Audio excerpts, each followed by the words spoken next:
राज्यातील सर्व शेतकऱ्यांसाठी आनंदाची बातमी. आज खरोखर कर्जमाफीची घोषणा झाली. स्वतः मुख्यमंत्र्यांनी स्पष्ट संकेत दिले, आता कुठल्याही प्रकारचा उशीर होणार नाही. पण ही कर्जमाफी सर्व शेतकऱ्यांना सरसकट होणार नाही. यात काही महत्त्वाचे नियम आणि अटी घालण्यात आलेले आहे. जे शेतकरी या नियमांमध्ये आणि या अटीमध्ये पात्र ठरतील, फक्त आणि फक्त त्यांनाच या कर्जमाफीचा लाभ मिळणार आहे. मग कोणते ते नवे नियम आहेत की त्यानुसार कर्जमाफी होणार आहे, आणि कोणत्या त्या अटी आहे की ज्यामध्ये शेतकरी जर बसला तर आणि तरच त्याला कर्जमाफ त्याचं होणार आहे. कोणत्या तारखेला, कोणत्या जिल्ह्यामध्ये आणि कोणत्या बँकांमध्ये ही कर्जमाफी होणार आहे, याची संपूर्ण सविस्तर माहिती आज आपण व्हिडिओमध्ये घेणार आहे. तुम्हाला आठवत असेल, निवडणुकीच्या प्रचाराचा तो काळ, मोठ्या मोठ्या सभा, नेत्यांची भाषणं आणि आश्वासनांचा पाऊस. याच काळात महायुतीच्या नेत्याने, विशेषतः भाजपाने, एक मोठा शब्द दिला होता. तो शब्द होता, सत्तेत आलो की शेतकऱ्यांचा 7-12 कोरा करणार. तुम्हाला आठवतंय का?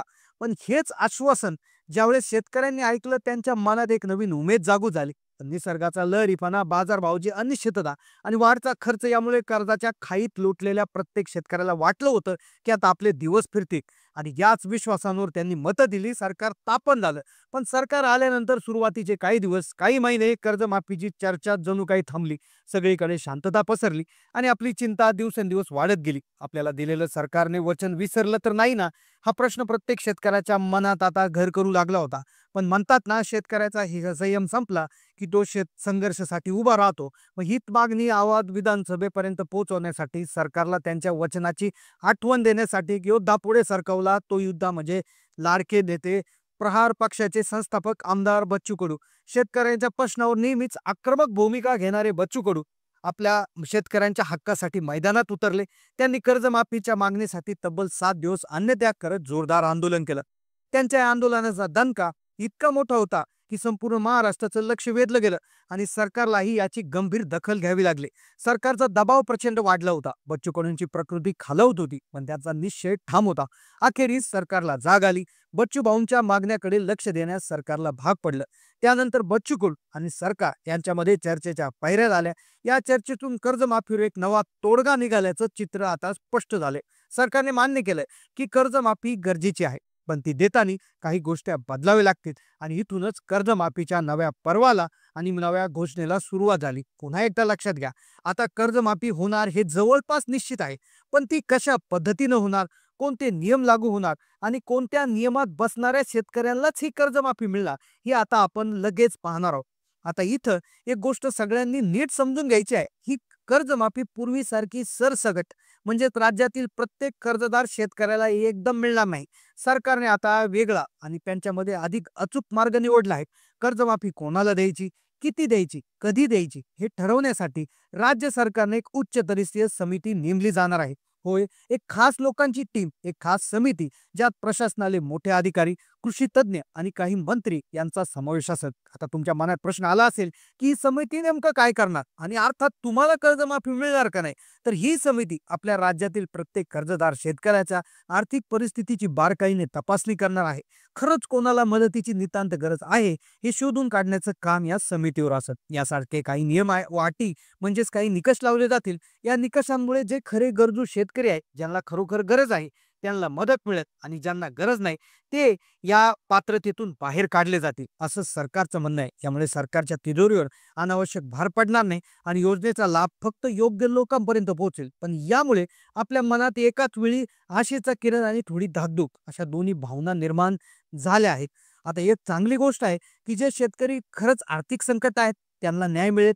पण दुसरीकडे मनात अनेक शंका आहे की ही समिती जर नेमली आणि हिचं जर काम सुरू झालं तर सगळ्यात महत्त्वाचं म्हणजे जे गरजू शेतकरी आहेत ते त्यांना ओळखता येतील का. आणि बऱ्याच वेळा काही गरजू शेतकरी काय होतं, काही नियमात अडकतात आणि ते बाहेर निघतात. तर असा प्रॉब्लेम होणार नाही ना. आणि कदाचित तुमची पात्रता सिद्ध करण्यासाठी कुठले कागदपत्र लागतील का, कागदपत्र काढण्यासाठी धावाधाव करावं लागेल का आणि या कागदपत्राच्या जंजाळात आपण अडकून पडणार का, असे महत्त्वाचे प्रश्न आता शेतकऱ्याला पडायला लागलेले आहे.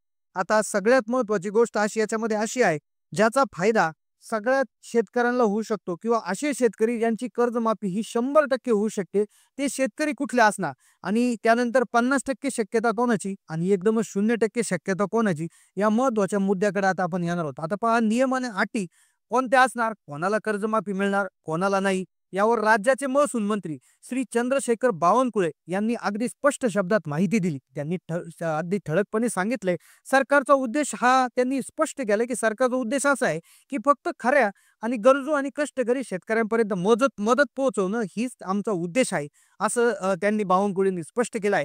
त्यांच्या म्हणण्यानुसार त्यांनी 3 ते 4 अटी सांगितल्या आहे. त्या अटीमध्ये जे शेतकरी बसतील त्याला 100% त्या ठिकाणी हे होणार आहे. आता पहिली अट काय म्हणतात, की जे शेतकरी आयकर भरतात किंवा इन्कम टॅक्स भरतात किंवा ज्यांचे उत्पन्न एका विशिष्ट मर्यादेपेक्षा जास्त आहे, त्यांना कर्जमाफी मिळणार नाही. आता पहा, जे शेतकरी आहे आणि शेतकऱ्याच्या घरात कुणी असा व्यक्ती आहे, की जो आयकर भरतोय, जो इन्कम टॅक्स भरतोय, त्याला कुठल्याही प्रकारची कर्जमाफी अजिबात मिळणार नाही. दुसरी अट अशी आहे, की ज्या कुटुंबामध्ये शेतकरी कुटुंब आहे आणि त्यातला कुणी एखादा जो कोणी सरकारी नोकरीत असेल, तर त्यांनाही या कर्जमाफीच्या योजनेतून वगळण्यात येणार आहे. तिसरी आणि सर्वात महत्त्वाची अट जी श्री बावनकुळे यांनी स्पष्ट केली, ती म्हणजे धनदांडके लोक. आता बरेचसे शेतकरी काय आहेत, ते कुणी इन्कम टॅक्स भरत नाही किंवा काही सरकारी नोकरीला नाही, पण त्यांचं शेतीचं उत्पन्न इतकं अतिप्रचंड आहे की त्यांच्या कर्जावर नाव जे आहे, शेतीवर कर्ज काढून त्यांनी काही लेआउट पाडले आहेत, म्हणजे काही प्लॉटिंग केलेलं आहे, त्यांनी गुंठ्या-गुंठ्यावरी प्लॉट विकलेले आहे, त्यांनी फार्म हाऊस बांधण्यासाठी कर्ज घेतलेलं आहे, शेतीचं कर्ज काढून मर्सिडीज सारख्या महागड्या गाड्या घेतल्या आहेत. तर अशा शेतकऱ्यांना जे धनदांडगे असा त्यांचा उल्लेख केलाय,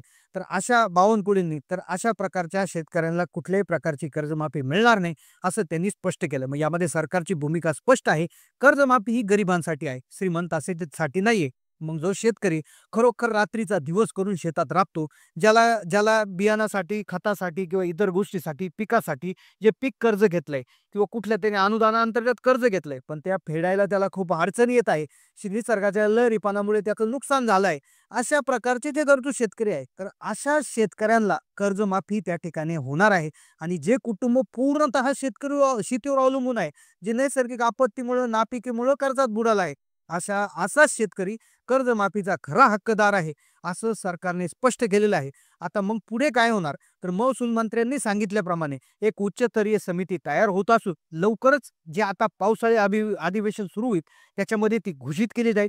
आमदार बच्चू कडू यांच्यासोबत आता येणाऱ्या 2-4 दिवसामध्येच एक महत्त्वाची बैठक विधान भवनात आयोजित करण्यात आली आहे, ज्यामध्ये 8 ते 10 मंत्री उपस्थित असतील आणि या बैठकीत महत्त्वाचे शासन निर्णय निघतील, अशी अपेक्षा आता शेतकऱ्यांकडून वर्तवली जात आहे. याचाच अर्थ आता प्रक्रिया वेगानं सुरू झाली. समितीची स्थापना, निकषांची अंतिम घोषणा आणि त्यानंतर प्रत्यक्ष अर्ज स्वीकारण्याची प्रक्रिया सुरू होणार आहे.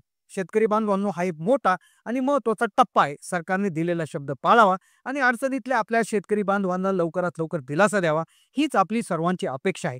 आपल्या आता फक्त जागरूक राहायचं आहे. समितीचे नियम काय ठरतात, अर्ज कसा करायचा, तो जो कर्जमाफीचा अर्ज असेल त्याला कोणती कागदपत्र सादर करावी लागणार आहेत आणि सर्व गोष्टींवर आता आपल्याला लक्ष ठेवावं लागणार. ही लढाई आता जवळपास शेतकऱ्यांनी अर्धी जिंकली आहे. आता फक्त प्रत्यक्ष लाभ पदरात पडणं बाकी आहे. याकडे सर्वांचं लक्ष लागून आहे. आता कर्जमाफीच्या अशाच नवीन अपडेटसाठी तुम्ही फक्त चॅनलला सबस्क्राईब करायचं आहे. हा व्हिडिओ जास्तीत जास्त आपल्या शेतकरी बांधवांना शेअर करायचा आहे. व्हिडिओ आवडला असेल तर लाईक करा. धन्यवाद.